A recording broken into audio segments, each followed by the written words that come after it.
want to get for you what I got, and I'm going to make it free.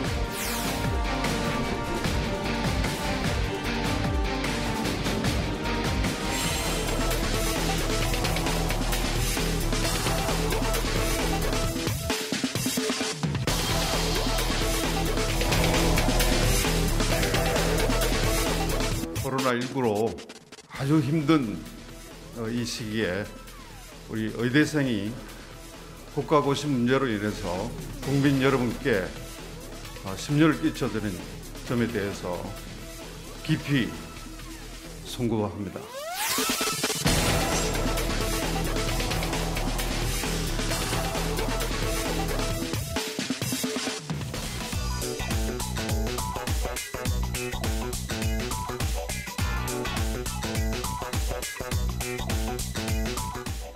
네, 아직 코로나 추석 여파를 확인하지 못한 상황에서 방역 당국은 하루하루 긴장된 모습입니다.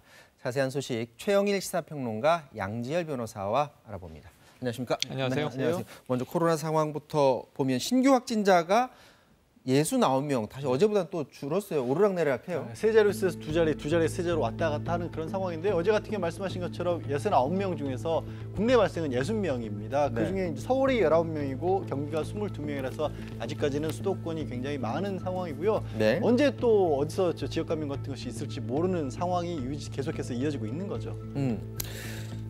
뭐 어제도 전해드렸는데 가족 간 감염, 그리고 마을에서의 집단 감염, 이게 계속해서 속보가 계속 들어오고 있어요. 맞습니다. 그러니까 이게 이 연휴 첫날에는 부산의 본가를 찾은 서울 거주자가 확진이 됐고요. 울산에서 또 부산을 찾은 사람이 확진이 됐었고요. 그런데 이 연휴가 끝나자마자 가장 먼저 좀 심각해 보인 것은 전북 정읍의 양지마을 사례인데 30대 며느리가 감염이 된 거예요. 네. 추정컨대는 친정 오빠로부터 감염이 된 것 같고 네. 이 시댁과 친정을 왔다 갔다 하면서 지금 남편과 4명의 자녀 그리고 시아버지, 시어머니가 확진이 됐고요. 네. 이 일가족 8명 외에 여기 또 이제 이 70대 시어머니가 마을 주민과 접촉을 했는데 주민도 감염이 됐습니다. 그러니까 네. 이런 식으로 퍼지는 사례가 지금 이제 정읍을 말씀드렸지만 고향에서도 유사하게 있었고요. 다른 지역에서도 여러 지금 산발적 감염이 나오고 있고 오늘 좀 심각해 보이는 것은 의정부의 마스터 플러스 병원입니다. 네. 여기는 최근에 나왔는데 오늘 기준 36명이 누적이 됐고요. 네. 도봉구의 다나병원은 이미 계속 나오고 있었는데 추가되고 있어서 지금까지 51명이 누적 확진입니다.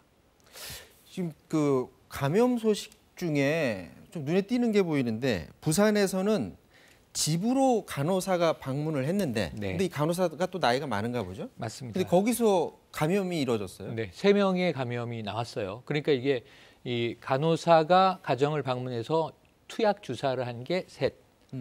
무슨 주사를 놓은 건지도 나왔나요? 예, 사실은 뭐 포도당이나 영양주사 쪽인데요. 근데 문제는 뭐냐면 확진자 3명이 나왔는데 공통점은 같은 간호사가 방문해서 네. 주사약을 놓은 거예요. 네. 그런데 문제는 아까 말씀하신 대로 이 간호사는 고령인데 이 역학조사 과정에 이미 사망을 했고 아하. 그리고 장례식도 끝난 겁니다. 그럼 코로나에 예. 걸렸는지 모르는 거예요? 확인하기가 어렵죠. 확인할 수가 없는 겁니다. 그래서 사실은 지금 이 경우도 역학조사상 감염 경로가 지금 끊긴 케이스가 돼서 특이한 사례로 보고 있습니다.